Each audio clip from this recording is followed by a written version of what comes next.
Hello दोस्तों, कैसे हैं आप सभी लोग। तो देखिए, आज हम आप लोगों के लिए एक नया टॉपिक लेकर आए हैं जिसका नाम है जवाहर रोजगार योजना। ठीक है, तो आज हम लोग जवाहर रोजगार योजना के बारे में पढ़ेंगे। ये कब लागू हुआ, कैसे हुआ, क्यों हुआ, किसके लिए हुआ। ठीक है, आज हम इसी के बारे में अध्ययन करेंगे। जो लोग हमारे वीडियो को लाइक एंड सब्सक्राइब नहीं किए हैं वो सब्सक्राइब कर दें और अपने सभी दोस्तों को शेयर कर दें, जिससे कि वो सभी लोगों को भी सहायता मिल सके और वे लोग भी पढ़ाई कर सकें। ये देखिए, बेहद हमारे जो सेकंड सेमेस्टर है एमए का, फोर्थ पेपर में इस योजना के बारे में पढ़ना है। आईसीडीएस के बारे में हो गया और ग्राम सेविका के बारे में, जैसे हमने पिछली वीडियो में पढ़ाया था। और ये जवाहर रोजगार योजना और ऐसे कई सारे योजनाएं हैं जो हम आगे अपनी वीडियो में आप लोगों को बताएंगे। तो ठीक है, सबसे पहले आज हम लोग जवाहर रोजगार योजना के बारे में पढ़ेंगे। आइए देखते हैं क्या है इसमें। हमारा देश कृषि प्रधान देश है। यहाँ की 80% जनसंख्या केवल गांव में निवास करती है। इतनी बड़ी जनसंख्या का भाग शिक्षा और विज्ञान के क्षेत्र में पिछड़ा हुआ है।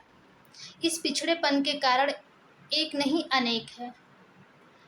ये एक समान नहीं है, अपितु विविध है। कहीं तो भूमि अनुत्पादक नहीं है, कहीं उबड़ खाबड़ और बहुत कठोर है, कहीं कहीं पर तो वह असिंचित और ऊसर है। यही नहीं, अपितु इसके साथ ही साथ ग्रामीणों का पैतृक धंधा और रोजगार भी अब मशीनीकरण और औद्योगिकरण ने छीनना हड़पना शुरू कर दिया है। विविध प्रकार की मशीनों को प्रयोग के कारण अब न तो कुटीर या लघु उद्योग बच पाए हैं और न ही हस्तोद्योग ही रह गए हैं।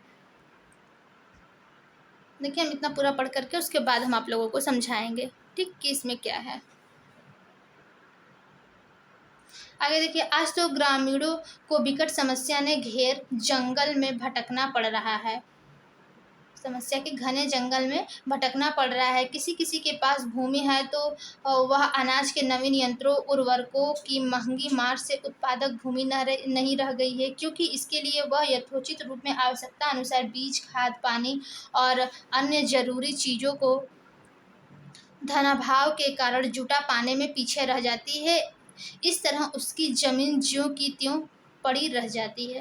ठीक है, तो देखिए, जैसे हमारा भारत देश है, यहाँ की जो 80% जनसंख्या है वो कृषि कार्य में ही लगे रहते हैं। ठीक है, हमारा जो भारत देश है वो कृषि प्रधान देश है। यहाँ की जो 80% जनसंख्या है वो हमारे गांव में निवास करती है। और जैसा कि आप भारत देश में जानते हैं कि ज़्यादातर लोग 80% लोग कृषि क्षेत्र में ही हैं। तो क्या बोलते हैं, जो शिक्षा है और ज्ञान है, इस क्षेत्रों में वो लोग पिछड़े हुए हैं, क्योंकि ज़्यादा टाइम तक वो अपने कृषि में ही, खेत में ही लगे रहते हैं। तो जो शिक्षा है, ज्ञान है, इस क्षेत्र में वो पिछड़े हुए रहते हैं। और इसी पिछड़ेपन के कारण एक नहीं अनेक कारण हैं। ठीक है, जैसे देखिए, उन लोगों के पास शिक्षा नहीं है, ज्ञान नहीं है, तो किस खेत में कौन सी फसल उत्पन्न होती है, कौन सी फसल का मतलब उत्पादन किया जाना चाहिए, उन्हें ये नहीं पता रहता है। इसलिए जैसे देखिए, कहीं कहीं ऐसी भूमि होती है जहाँ पे अन्न नहीं पैदा होता है, कहीं की भूमि जो है उबड़ खाबड़ होती है, बहुत कठोर होती है। कहीं कहीं पर देखिए ऐसी होती है जो असिंचित और ऊसर होती है, बंजर होती है। ठीक है, इसके साथ ही जो ग्रामीण पैतृक धंधा होता है, रोजगार, अब जो भी हैं सब मशीनीकरण और औद्योगिकरण हो गया है। ठीक, इसी की वजह से वो लोग छीनना और हड़पना शुरू कर दिए हैं। और मशीनीकरण के द्वारा ही जो हमारे कुटीर उद्योग हैं, लघु उद्योग हैं, वो बच पाए हैं और न ही हस्तोद्योग ही शेष रह गए हैं। जो हमारे देखिए ग्रामीण हैं, उनकी एक विकट समस्या क्या है, जो कि घने जंगल में भटकना पड़ रहा है उन लोगों को, कृषियों को। ठीक है, किसी किसी के पास देखिए भूमि है तो उनके पास जैसे उर्वरक इतने महंगी हैं तो वो खरीद नहीं सकते हैं उसको। ठीक, भूमि उत्पादक नहीं रह गई है। और उसी के अनुरूप देखिए, जैसे बीज है, खाद है, पानी है और भी जैसे ज़रूरी चीज़ें होती हैं, तो धनाभाव के कारण जुटा पाने में पीछे रह जाती हैं।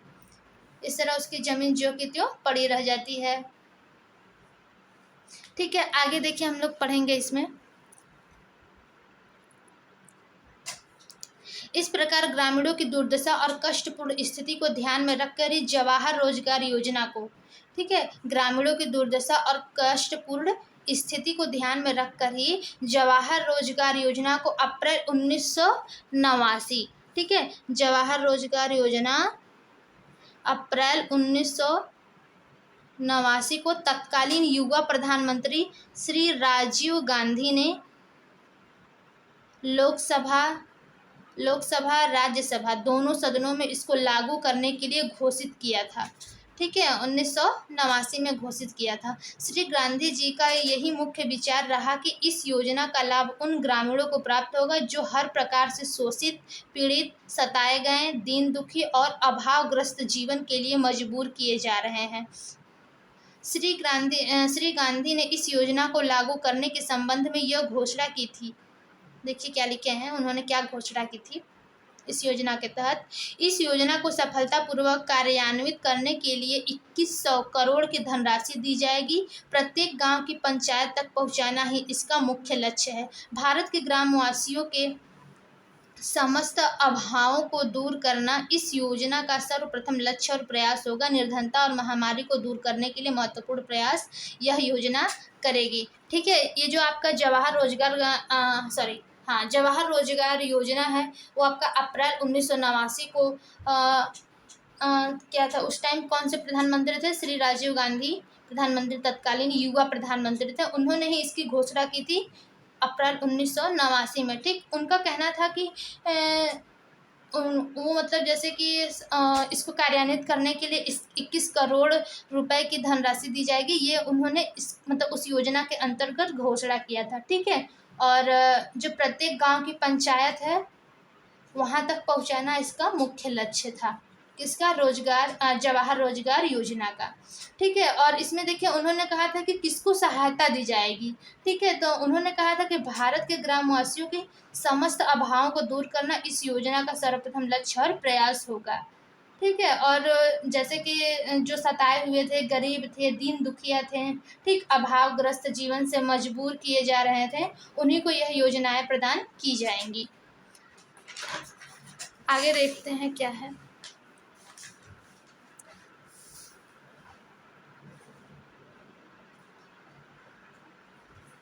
आगे देखिए क्या है। इस योजना के अंतर्गत महिलाओं के लिए 30% रोजगार के अवसर आरक्षित किए गए। इसके अंतर्गत जनवरी 1992 को रोजगार सृजन में महिलाओं का अंश लगभग 24% था।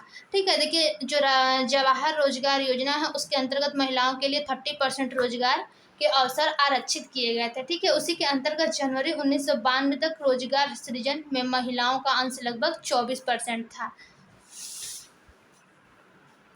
इसके आगे हम आप लोगों को बताएंगे। यहाँ पे देखिए इसके साथ यह भी महसूस किया गया कि महिलाओं का ग्रामीण जल वितरण एवं स्वच्छता के क्षेत्र में सामुदायिक भागीदारी के प्रयासों के साथ संबद्ध किया जाना चाहिए। महिलाओं की सक्रिय भागीदारी निश्चित करने के लिए अब गहन प्रयास किए जा रहे हैं ताकि सामुदायिक परिसंपत्तियों के रखरखाव के संबंध में जागरूक बनाने के लिए प्रशिक्षण और सूचना सामग्री उपलब्ध कराई जा सके।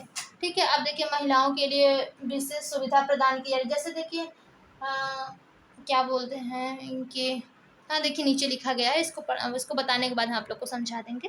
ठीक है, अलग अलग परिवारों के लिए शौचालयों का निर्माण करके महिलाओं के लिए सुविधा यानी पर्दा सुनिश्चित करने के लिए केंद्रीय प्रायोजित ग्रामीण स्वच्छता कार्यक्रम तैयार किया गया है। इसके साथ साथ एक परिसर तैयार करने का भी प्लान है जिसमें केवल महिलाओं के लिए नहाने, कपड़े धोने और स्वच्छता की पर्याप्त सुविधाएं होंगी।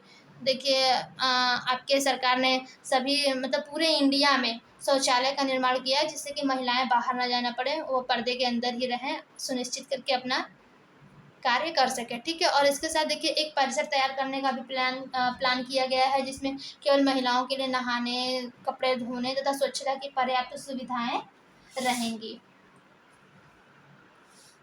ठीक है, और देखिए इसमें हम आप लोगों को बता दे रहे हैं कि जैसे ये जो हमारा जवाहर रोजगार योजना है